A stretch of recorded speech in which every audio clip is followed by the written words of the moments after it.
பொருளாதார நெருக்கடியின் விளைவு 2 லட்சத்திற்கும் அதிகமான நிறுவனங்கள் குறித்து அமைச்சர் வெளியிட்ட தகவல்.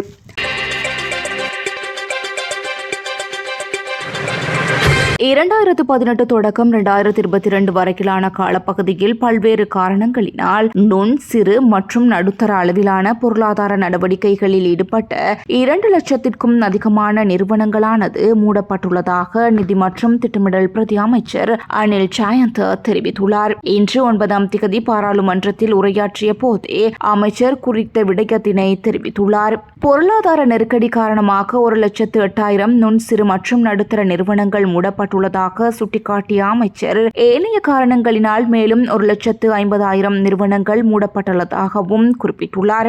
நிறுவனங்களின் பட்டியல் 10 ஆண்டுகளுக்கு ஒருமுறை தயாரிக்கப்படுகின்றது. கடைசி தொகை மதிப்பு 2013 நடத்தப்பட்டது. எவ்வாறாயினும் தொகை மதிப்பு மற்றும் புள்ளிவிவர திணைக்களத்தினால் 2018 தொடக்கம் 2022 காலப்பகுதியில் மேற்கொள்ளப்பட்ட ஆய்வின்படி மொத்தமாக 1.3 மில்லியன் நிறுவனங்கள் உள்ளன. தற்போது 1,37,000 நிறுவனங்கள் இயங்கி வருகின்றன. பொருளாதார நெருக்கடியினால் மூடப்பட்டவை 1,08,000 ஆகும். பொருளாதார நெருக்கடி தவிர ஏனைய காரணங்களால் மூடப்பட்டவை 1,55,000 ஆகும் என அவர் விளக்கமளித்தார்.